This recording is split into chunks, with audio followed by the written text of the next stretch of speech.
వెంకటరెడ్డి గారు, తెలంగాణలో చెప్పండి. నేను ఇందాక చెప్పినట్టుగా రాజకీయం అనేది ఇప్పుడు ఓన్లీ 3 విషయాల చుట్టూనే తిరుగుతోంది. ఒకటి భూమి, రెండోది అవినీతి, మూడోది చూస్తే చేరికలు. ఈ యాంటీ డిఫెక్షన్స్ వీటిపైననే నడుస్తూ ఉంది. సో కాంగ్రెస్ అక్రమాలు చూపిస్తూనేమో బీఆర్ఎస్ అవినీతిని చూపిస్తూ కాంగ్రెస్ ఈ రకంగానే రాజకీయం చేస్తూ ఉన్నాయి. ఈ ఓవరాల్ ఈ పొలిటికల్ చెస్ రాజకీయ చదరంగంలో బీజేపీ పాత్ర ఏంటి, ఏ రకంగా చూస్తోంది ఇప్పుడు పరిణామాలు? మీరు అన్నట్టుగా ఏమిటంటే ఈ రెండు పార్టీలు, రెండు అవినీతి పార్టీలు ఏదైతే ఉన్నాయో, అసమర్థ పార్టీలు, పాలించడం చేతగాక పాలించి 9.5 సంవత్సరాలు విఫల ప్రయత్నం చేసినటువంటి పార్టీ బీఆర్ఎస్ పార్టీ అయితే 2.5 సంవత్సరాలుగా అదే పద్ధతి లోపల అంతకంటే వేగంగా అక్రమ కేసులు ఎదుర్కొంటున్నటువంటి, ప్రజాపాలనలో అక్రమ కేసులు ఎదుర్కొంటున్నటువంటి కాంగ్రెస్ చేస్తున్నటువంటి ఇది కూడా అదే పద్ధతి. చర్చ చూసినారు కదా. మేము భారతీయ జనతా పార్టీ మాట్లాడితే మేము అధికారంలో లేవు, మాట్లాడితే మీరు ప్రతిపక్షం కాబట్టి మీరు ఎప్పుడు ఇట్లే మాట్లాడతారంటే ఒక అర్థం ఉంది మేడం. కానీ 9.5 ఏళ్ళు పాలించినటువంటి పార్టీలో జరిగినటువంటి భాగవతం ఏంది, భూ ఆక్రమణ లేనిది, ఎవరికి భూములు ఇచ్చినారు, ఎవరు తీసుకున్నారు, ఎవరు అనేటువంటి విషయాల గురించి ఎవరు నిన్న పొంగులేటి శ్రీనివాసరెడ్డి గారు మాట్లాడారు. పొంగులేటి శ్రీనివాసరెడ్డి గారు ఏం చేసినారు, రాఘవ కన్స్ట్రక్షన్స్ ఎక్సెట్రా అనేటువంటిది వాళ్ళు మాట్లాడుతున్నటువంటిది. ఇదే కదా జరుగుతున్నది ఇప్పుడు. అవును. వేరే అధికారం లేనటువంటి భారతీయ జనతా పార్టీ కాదుగా మాట్లాడుతున్నట్టు ప్రజలు స్పష్టంగా అర్థమవుతుంది కదా. నువ్వు ఇంత తిన్నావంటే నువ్వు ఇంత ఆక్రమించినవంటే నేను ఇంత ఆక్రమించిన, నువ్వు దోషి అంటే నువ్వు దోషివి. ఇది ప్రజలకు పోలేదా? ఇప్పుడు జరగాలి చర్చ, చాలా కాలం జరగాల, ఇంకా చాలా బయటికి రావాలా. కాంగ్రెస్ భాగవతము, బీఆర్ఎస్ భాగవతాలు బయటికి రావాలా. పొంగులేటి శ్రీనివాసరెడ్డి గారు నేను గత టీవీ మన టీవీలోనే చెప్పడం జరిగింది. ఆయన చెప్తూనే ఉన్నారు కదా, బయట పెడతా ఒక్కొక్కటి బయట పెడతా, ఒక్కొక్కటి బీఆర్ఎస్ నాయకులు సగం మంది జైల్లోనే ఉంటారని అంటున్నారు. కాంప్రమైజ్ ఎందుకు పెట్టాలి కదా.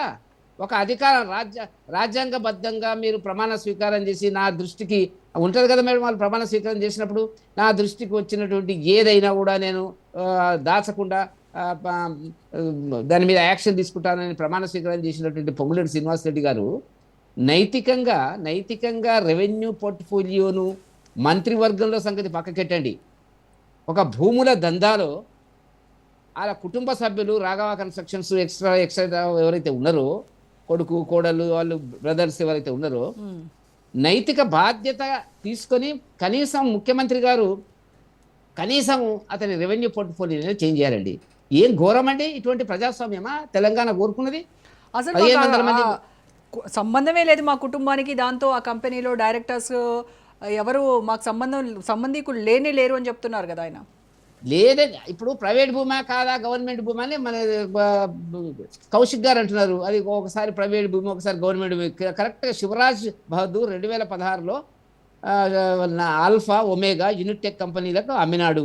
అది ల్యాండ్ సీలింగ్కి సంబంధించినటువంటిది ఏమీ లేకుండానే దీనిని ప్రభుత్వ భూమి అని చెప్పి అలా చెల్లదని చెప్పి మా కందుకూరు ఆర్డీఓ గారు కోర్టులో కంటెస్ట్ చేసినాడు. అంటే ప్రభుత్వ భూమి అనేటువంటిదే కదా అక్కడ ఉన్నటువంటిది, మళ్ళీ ఇంకా దాంట్లో ప్రైవేట్ అనేటువంటిది ఎట్లా వస్తుంది? దీంట్లో ఎవరి పాత్ర ఉంది?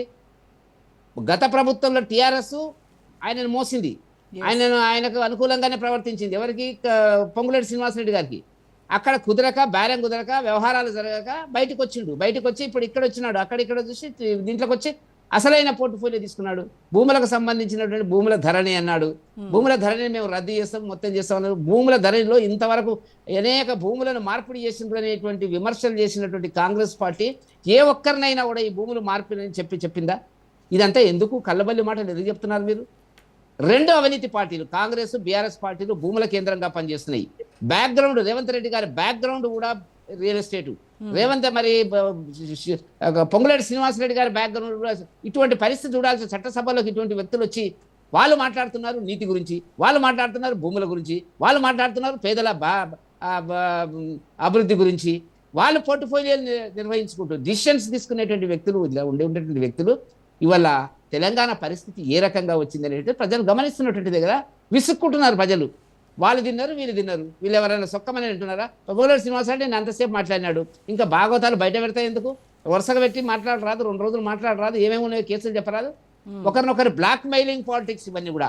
ఈ బ్లాక్ మెయిల్ పాలిటిక్స్లో తెలంగాణలో కాంగ్రెస్ బీఆర్ఎస్ వాళ్ళు ఇద్దరు కొట్లాడుకుంటున్నారు.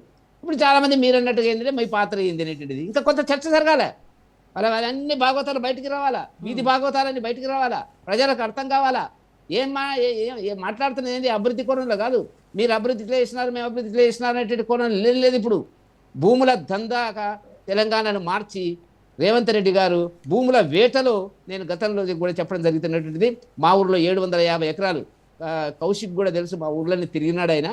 750 ఎకరాలు ప్రజలకు ఇచ్చి, బీసీలకు ఇచ్చి, హరిజనులకు ఇచ్చినటువంటి భూములన్నీ కూడా స్వాధీనం చేసుకుంటున్నాడు. ఒక్కటే వేట, భూముల హంటింగ్ జరుగుతున్నటువంటిది. ఏం జరుగుతుంది అనేటువంటిది మీరు అన్నట్టు, ఎవరో అన్నట్టు ఏంటంటే భూముల చుట్టూ రేవంత్ రెడ్డి గారు తిరుగుతున్నారు అనేటువంటిది మాత్రం చాలా స్పష్టంగా కనపడుతుంది. దేనికోసము, ఏ రకమైనటువంటి వ్యాపారాలు మీరు చేయబోతున్నారు? రియల్ ఎస్టేట్ కేంద్రంగా మీరు చేస్తున్నటువంటి పని, ఎన్ని కంపెనీలు వస్తున్నాయి, ఎన్ని కంపెనీలకు ఇస్తారు? ఏదైనా భూమిని సేకరించేటప్పుడు అక్కడ ఫలానా కంపెనీ వస్తుందని ప్రజలకు చెప్పాలి కదా. స్వాధీనం చేసుకుంటున్నారు టోటల్గా. ఇలా నాదర్గూడు కానీ, లేకపోతే అక్కడ మనకి పళ్ళ మార్కెట్కి సంబంధించిన, కోహెడకు సంబంధించినటువంటి లాంగ్ ప్రాజెక్టు, అట్లాగే పాడి షరీఫ్ దగ్గర కూడా, పాడి షరీఫ్ ఆనుకొని ఒక ఫ్రూట్ మార్కెట్ మూసేసిండ్రు, గేట్లు మూసేసిండ్రు. అది దందా నడుస్తున్నటువంటిది. అసలు మనకు అర్థం కావడం లేదు రేవంత్ రెడ్డి గారు దేనికోసం వచ్చినారు. భూములను అదే విధంగా కూడా హౌసింగ్ బోర్డుకు సంబంధించినటువంటి గతంలో కూడా చెప్పాను, 800 ఎకరాలు ప్రభుత్వ చెర పట్టడం జరుగుతున్నటువంటి పరిస్థితి. ఇలా మంచి విలువైనటువంటి సుమారుగా 20-25 వేల కోట్ల రూపాయలు. కాబట్టి నేను ఏమంటానంటే భూములు అమ్మడము ఎక్కడి నుంచి స్టార్ట్ చేసినాడు ఆయన వాళ్ళ ఫుట్బాల్ ఆడేటువంటి సెంట్రల్ యూనివర్సిటీకి వెళ్ళి స్టార్ట్ చేసిన 400, అక్కడ కుదరలే. ఆ తర్వాత ఇంటి పాలసీ, మీ పాలన అంటే భూముల మీదనేనా? భూములు, వైన్స్ అమ్మడము, మద్యం అమ్మడం ద్వారానే ఆదాయాలు తీసుకురావాలని ప్రయత్నం చేస్తున్నారా?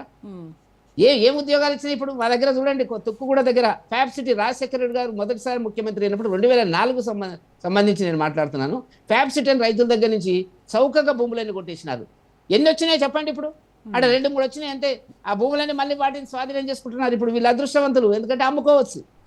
కాబట్టి నేనేమంటున్నా, భూములను అమ్మి సంక్షేమ కార్యక్రమాల కోసం ఖర్చు పెట్టి ప్రజల డబ్బును, ప్రజల ఆస్తులను భవిష్యత్ అవసరాల కోసం లేకుండా చేసేటువంటి కాంగ్రెస్ పార్టీ చేస్తోంది రాష్ట్ర అభివృద్ధి కోసము. దీనికి ఎందుకు మోకాలు అడ్డుతూ ఉన్నారు బీఆర్ఎస్ కానీ బీజేపీ కానీ?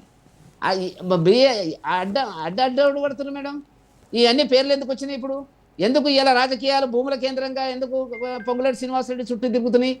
మిగతా మంత్రుల చుట్టూ ఎందుకు రావడం లేదు? ఎందుకు తీసుకున్నాడు ఆయన పోర్ట్ఫోలియో? సో అది మార్చాలంటారా? ఒక్కరోజు కూడా ఆ పోర్ట్ఫోలియో మీద ఆయనకు బాధ్యత ఉండకూడదు నా దృష్టిలో. ఒక పౌరుడిగా నేను మాట్లాడుతున్నటువంటిది. వాళ్ళ ఇష్టం, వాళ్ళు ఏమైనా చేసుకొని కాక మౌలికంగా కనీసం మర్యాద కోసమన్నా ఆయన పోర్ట్ఫోలియోని చేంజ్ చేయాలి. క్యాబినెట్లోకి వెళ్ళి తీసేసే దమ్ము ఆయనకు లేదనుకోండి, అదన్నా మార్చాలి కదా. ఎంత బహిరంగంగా బరి తెగించి ఆ మంత్రి పదవిని అతను కొనసాగిస్తాడండి, నాకు అర్థం కాదు. ఇంత ఆరోపణలు ఊరికే వస్తాయండి. ఎందుకు పొన్నం ప్రభాకర్ మీద రాలేదు?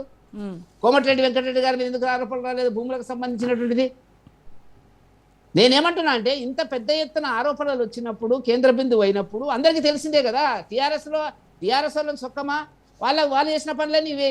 వాళ్ళు సెటిల్మెంట్ చేసినవి ఎన్ని చెప్పమనండి, చాలా ఉన్నాయి. చెప్తే లైబ్రరీ చెప్తే బాగుండదు. ఎంతమంది ఇప్పుడు టీఆర్ఎస్లోకి వెళ్ళి బయటకు వచ్చి కాంగ్రెస్లోకి వచ్చిన వాళ్ళు అప్పుడు అక్కడ ఏం పనులు చేసుకున్నారు మా దగ్గర సమాచారం ఉంది. మాట్లాడితే బాగుండదు, మర్యాద కాదంటారు. కాబట్టి వల్ల కాంగ్రెస్, బీఆర్ఎస్ రెండు కూడా తెలంగాణ భూముల చెర నుంచి విముక్తి పొందాలంటే భారతీయ జనతా పార్టీకి ఒక అవకాశం రావాలని చెప్పి ప్రజలు గమనిస్తున్నారు. మీరేమంటున్నారంటే, మీరు ఏం చేస్తున్నారు? ఈ కొట్లాటలేంది? ఈ గలీజ్ కొట్లాటలో మీరు తిన్నారు, ఆక్రమించారు అనేటువంటి కొట్లాటలు ఇవన్నీ కూడా పబ్లిక్ ఇంట్రెస్టా, లేకపోతే రెండు పార్టీలు ఈ రెండింటి మధ్య నడుస్తున్నటువంటి ఒక రియల్ ఎస్టేట్ వార్గా చూడాలా? రియల్ ఎస్టేట్ వారేది, రియల్ ఎస్టేట్ కమర్షియల్ వారేది. ప్రజల కోసం చేస్తున్నారు వీళ్ళు. ఎవరు ప్రజల కోసం? ఆయన ఏలేదా? కేసీఆర్ చేసినటువంటి అవే పనులు, రేవంత్ రెడ్డి చేసింది అదే పనులు. కేసీఆర్ కనీసం బ్యాక్గ్రౌండ్ రియల్ ఎస్టేట్ కాదు, అంతవరకు నేను చెప్పగలుగుతా. రేవంత్ రెడ్డి గారి బ్యాక్గ్రౌండ్ రియల్ ఎస్టేట్, ఆయన బ్యాక్గ్రౌండే రియల్ ఎస్టేట్. మన Ponguleti Srinivasa Reddy background real estate. మరి మిగతా మంత్రులు ఎందుకు దీంట్లో మట్టి అంటడం లేదు చెప్పండి, బురద అంటడం లేదు చెప్పండి. కాబట్టి ఇవాళ తెలంగాణలో ఒక కొత్త ప్రయోగం జరుగుతుంది. భూముల కేంద్రంగా భూములు అమ్మాలా, బంధువులకు అప్పచెప్పాలా, వాళ్ళకు ఒక ఫ్యూచర్ ఐడియా ఉంది. మరి మీకు నాకు లేకపోవచ్చు. 10 ఏళ్ల తర్వాత ఈ భూముల విలువలు ఎట్లా పెరుగుతాయి, ఆ కోణం లోపల అధికారం ఉన్నప్పుడు అన్ని సర్దుకోవాలనేటువంటి పద్ధతుల పర ఇవాళ జరుగుతున్నటువంటి దాని భూదాహంతో అధికారంలో వచ్చింది.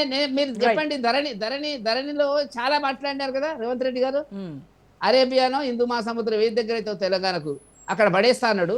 ఆ పడేసింది ఏందో చెప్పండి, దానిలో జరిగింది ఏందో చెప్పండి. దాని మీద జరిగినటువంటిది ఏం లేదని ఇప్పుడు పాపం కరుణాకర్ దేశాయ్ గారు అని చెప్పి తెలంగాణ సోషల్ మీడియా, నేను కూడా ఆయనతో చాలా ప్రోగ్రాములు గతంలో చేయడం జరిగినటువంటిది. ఇప్పటికీ సమస్యలు పరిష్కరించబడలేదు, అట్లాగే ఉన్నాయి సమస్యలకు సంబంధించినటువంటిది. రైతులు రెవెన్యూ తిరుగుతున్నారు. ఒక్కరిది కూడా ఏ భూములు ఆక్రమించారు రకరకాలుగా చెప్పినారు, కథలు చెప్పినారు. ఫలానా భూములు కేసీఆర్ గారు ఫలానా అకౌంట్లో వేసినాడు, ఫలానా వాళ్ళు స్వాధీనం చేసుకున్నది ఒక్కటనే చెప్పినారు. ఒక్క ఆరోపణ కూడా మీద కూడా కాంగ్రెస్ ఇంతవరకు స్పందించలేదు.